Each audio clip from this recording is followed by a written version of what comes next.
Depuis Genève, une parole officielle qui répond à tout, sauf à l'essentiel.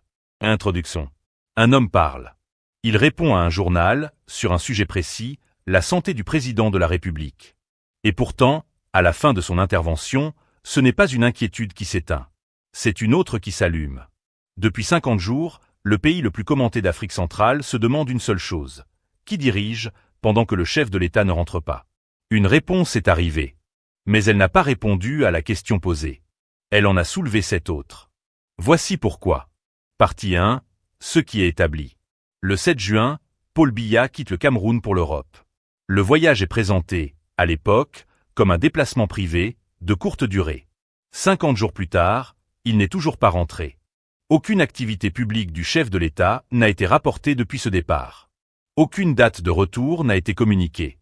Ce sont, à ce stade, les seuls éléments que l'on peut poser sans détour. Un départ, une durée, un silence. Mais ce n'est pas tout. Le journal panafricain Jeune Afrique affirme, selon ses propres informations, que le président aurait été admis dans une clinique privée en Suisse, quelques semaines après un malaise survenu au palais d'Etoudi, un malaise qui serait survenu, précise le journal, le jour même de la fête nationale, le 20 mai.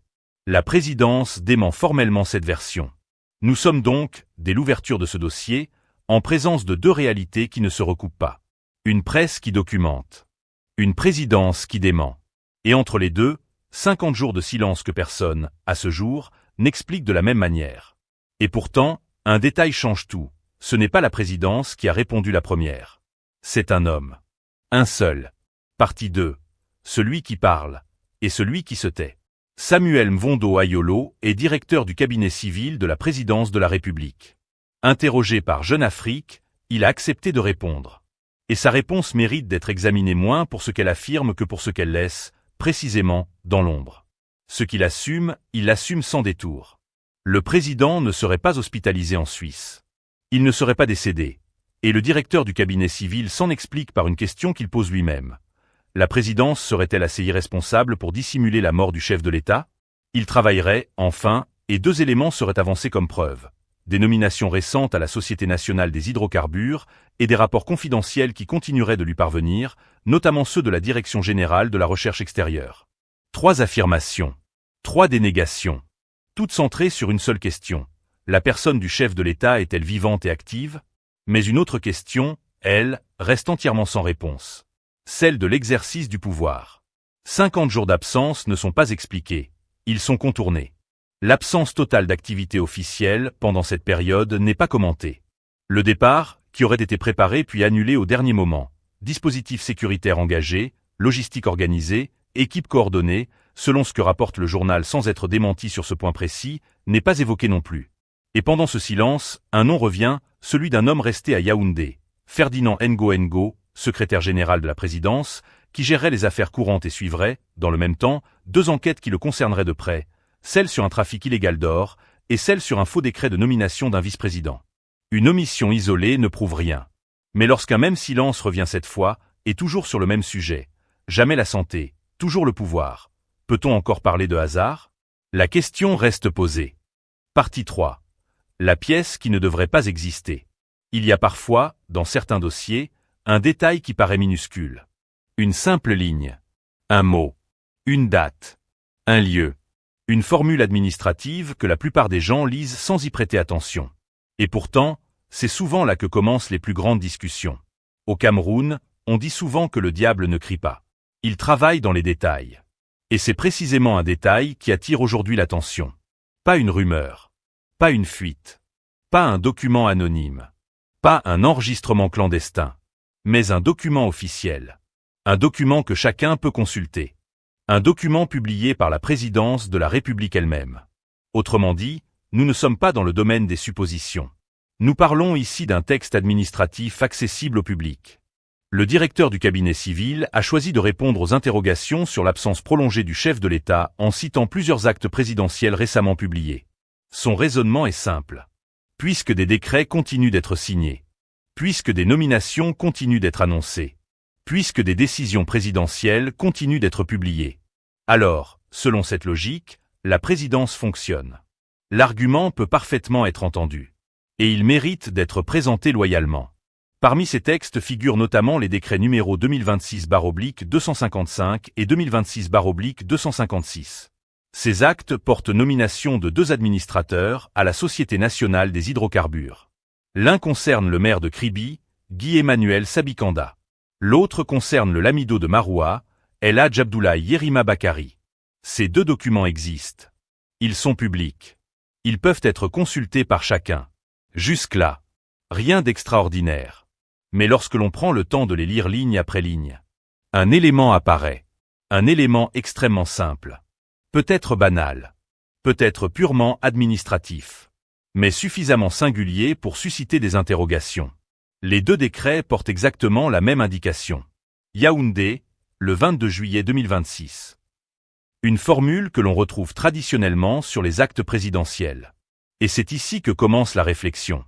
Car, selon les informations officiellement communiquées auparavant, le chef de l'État séjournerait alors à Genève depuis plusieurs semaines.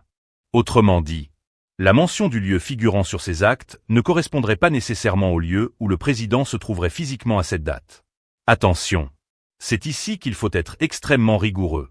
Cette observation ne constitue absolument pas la preuve d'une irrégularité. Elle ne démontre aucune falsification. Elle ne permet pas davantage de conclure que les actes auraient été signés ailleurs ou selon une procédure inhabituelle.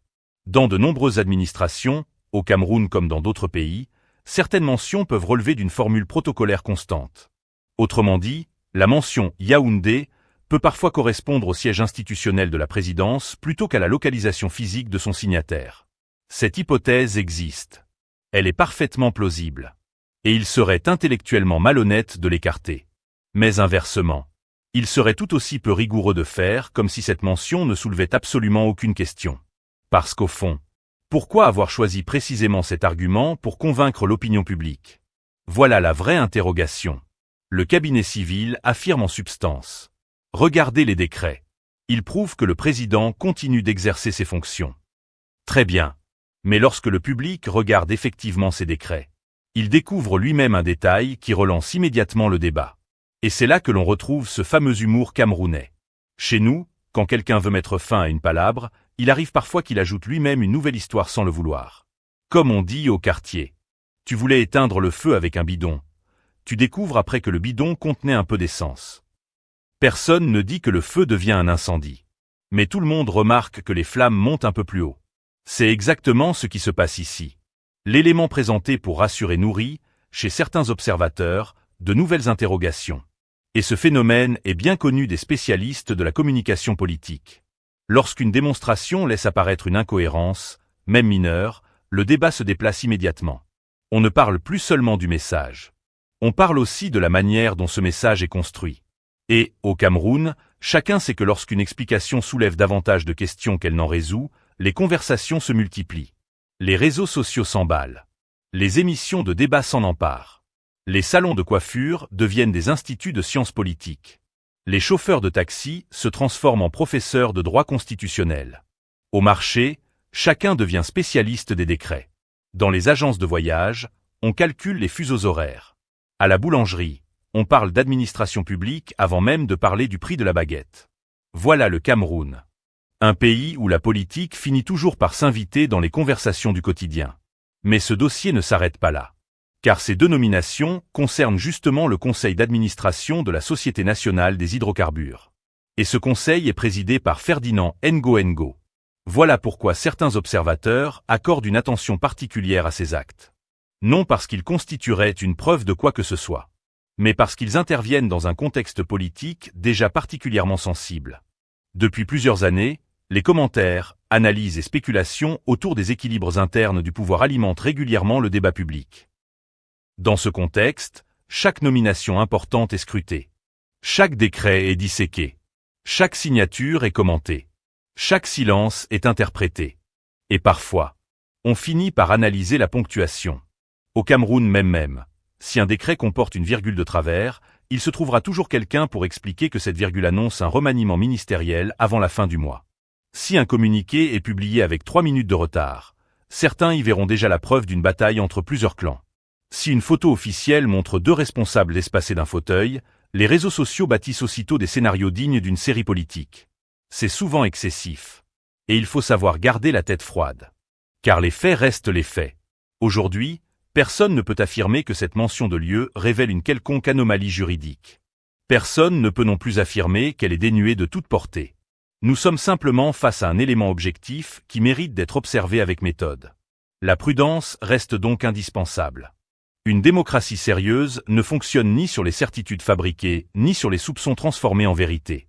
Elle fonctionne sur les faits établis. Et, en l'état actuel des informations disponibles, les faits permettent seulement de constater qu'il existe des décrets officiels portant la mention Yaoundé en date du 22 juillet 2026, alors que le président était annoncé en séjour à Genève, sans que cela permette, à lui seul, d'en déduire une quelconque irrégularité. C'est précisément cette nuance qui fait toute la différence entre une analyse rigoureuse et une conclusion hâtive. Et parfois, dans les grandes affaires politiques, ce ne sont pas les certitudes qui marquent les esprits. Ce sont les détails. Parce qu'au Cameroun, on aime dire en souriant, le tam-tam ne fait pas toujours peur par le bruit qu'il produit. Parfois, c'est le silence entre deux coups qui intrigue le plus. Partie 4. La phrase qu'on n'avait pas demandée. Il existe parfois, dans la communication politique, un phénomène assez curieux. On pose une question simple. La réponse commence simplement. Puis, tout à coup, celui qui parle ouvre lui-même une porte que personne n'avait demandé d'ouvrir. Et c'est précisément ce qui semble retenir l'attention dans cette séquence. Au départ, le sujet était pourtant très clair. Depuis plusieurs semaines, une partie de l'opinion s'interroge sur l'absence prolongée du chef de l'État. Les interrogations portent essentiellement sur deux points. Où se trouve exactement le président? Et surtout, comment s'exerce concrètement le pouvoir pendant cette période? Voilà les questions. Rien de plus. Rien de moins. On aurait donc pu imaginer une réponse très classique. Le président exerce normalement ses fonctions. Les institutions fonctionnent. Les textes sont signés. Fin de l'histoire. Mais parfois, au Cameroun même, les meilleures histoires commencent justement lorsque quelqu'un décide d'ajouter une phrase de plus. Cette fameuse phrase qui n'était pas dans le programme. Cette phrase que personne n'avait demandée. Cette phrase qui oblige ensuite tout le monde à revenir en arrière pour réécouter l'entretien une deuxième fois. Puis une troisième. Puis une quatrième. Parce qu'on se demande. Attends, il a vraiment dit ça? Le directeur du cabinet civil commence d'abord par évoquer ceux qui souhaiteraient, selon lui, voir disparaître le président de la République. Il affirme, en substance, que certains espèrent ce départ mais pourraient eux-mêmes partir avant lui. Présentée ainsi, cette déclaration peut être comprise comme une manière de répondre aux nombreuses spéculations relayées sur les réseaux sociaux ou dans certains médias. Elle vise à défendre le chef de l'État. Très bien. Mais quelques instants plus tard, le discours évolue. Et c'est là que plusieurs observateurs ont relevé un changement de ton. Cette fois, il n'est plus seulement question de ceux qui parlent à l'extérieur. Il est également question de personnes situées à l'intérieur même du système. Autrement dit, le débat change de terrain. On passe de l'opinion publique au sérail. On passe des commentateurs aux proches du pouvoir. On passe des réseaux sociaux au couloir du palais. Et ce simple glissement intrigue. Non pas parce qu'il prouverait quoi que ce soit, mais parce qu'il est venu spontanément. Personne n'avait posé cette question.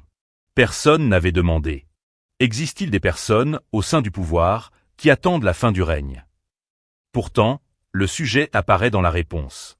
Et lorsqu'un responsable politique introduit lui-même un thème qui ne figurait pas dans la question initiale, il est naturel que les analystes s'y intéressent. Au Cameroun, on dit souvent en riant. Quand quelqu'un commence à se défendre sur un sujet que tu n'as même pas évoqué, le quartier tout entier tend l'oreille. Ce n'est pas parce que cette défense constitue une preuve. C'est parce qu'elle révèle parfois ce qui préoccupe celui qui parle. Imaginez une scène bien connue. Vous demandez simplement à votre voisin. « Mon frère, tu as vu ma machette ?» Et il répond immédiatement. « Ce n'est pas moi qui ai pris tes poules. » Tout le quartier s'arrête. Personne ne parlait de poules. On cherchait une machette. Mais voilà que les poules entrent dans la conversation. Au Cameroun même. Il n'en faut pas davantage pour alimenter les causeries jusqu'au coucher du soleil. Évidemment, il ne faut pas tomber dans le piège des conclusions hâtives. Le fait qu'un responsable évoque une inquiétude ne signifie pas que cette inquiétude soit fondée. Il peut simplement vouloir prévenir certaines spéculations. Il peut aussi chercher à adresser un message politique. Ou encore rappeler que toute transition de pouvoir alimente naturellement des ambitions. Toutes ces hypothèses existent. Aucune ne peut être présentée comme une certitude. Mais le contexte donne à ces paroles une résonance particulière. car cette déclaration intervient au moment où le climat politique est déjà marqué par plusieurs controverses. Les débats autour de la succession, les interrogations sur l'exercice du pouvoir, les analyses de la presse, les rumeurs qui circulent, les commentaires qui se multiplient, et, surtout, la reprise des discussions autour de l'affaire Martinez-Zogo. C'est dans cette atmosphère qu'un ancien officier du renseignement présidentiel a formulé des accusations publiques visant Ferdinand Ngo. Ici encore, la prudence est absolument indispensable. À ce jour, ces déclarations ne reposent sur aucune pièce produite publiquement. Elles n'ont été confirmées par aucune autorité judiciaire. Ferdinand Ngo n'est ni accusé ni inculpé dans cette procédure. Et il ne s'est pas exprimé publiquement sur ces allégations. Ces éléments doivent être rappelés avec la plus grande clarté. Parce que dans un état de droit, une accusation ne vaut jamais condamnation. Et une rumeur ne devient pas une preuve simplement parce qu'elle circule beaucoup. Mais, politiquement, le calendrier attire l'attention. Les déclarations de l'ancien officier circulent. Le procès reprend. Les spéculations se multiplient. Et, au même moment, le cabinet civil choisit d'évoquer l'existence supposée de personnes qui attendraient un départ au sein même du pouvoir. Est-ce lié? Personne ne peut l'affirmer. Est-ce une simple coïncidence? C'est également possible. Et c'est précisément parce que personne ne peut trancher que le sujet continue d'alimenter les analyses. Pendant ce temps, un autre élément frappe les observateurs. Le silence. Car en politique, le silence parle parfois autant que les discours. Au Cameroun, chacun connaît cette scène. Quand, dans une réunion familiale, tout le monde discute très fort. Et qu'un seul oncle reste assis sans prononcer un mot. Curieusement, c'est souvent lui que tout le monde regarde. Parce que son silence devient lui-même une information. Pas une preuve, mais un fait. Dans cette affaire, le cabinet civil s'exprime. D'autres institutions, elles, restent discrètes. Faut-il y voir un désaccord? Personne ne peut l'affirmer. Une stratégie de communication? C'est possible. Une simple répartition des rôles? C'est également envisageable. Là encore, aucune conclusion ne peut être tirée. Mais le silence produit toujours un effet. Parce que la politique ressemble parfois à une partie de Ngondo où chacun rame dans une direction différente tout en affirmant aller au même endroit. Et le peuple, lui, observe depuis la berge. Il écoute. Il compare. Il attend. Au Cameroun même, on aime dire. Quand les grands commencent à parler par énigmes, les petits commencent à répondre par des suppositions. C'est tout le danger. Lorsque la communication officielle laisse des zones d'ombre, ces espaces sont rapidement occupés par les interprétations, les commentaires et les rumeurs. Or une démocratie solide gagne toujours à réduire cet espace, non par des effets de langage, mais par des informations précises, vérifiables et cohérentes. Au fond, ce qui marque dans cette séquence n'est peut-être pas tant ce qui a été dit. C'est ce qui n'avait pas besoin d'être dit. Car parfois, une seule phrase ajoutée à un discours suffit à ouvrir un nouveau chapitre. Et au Cameroun, chacun sait qu'une palabre qui devait durer 10 minutes peut facilement occuper tout le week-end. Simplement parce qu'une personne a prononcé la phrase qu'on ne lui avait jamais demandée.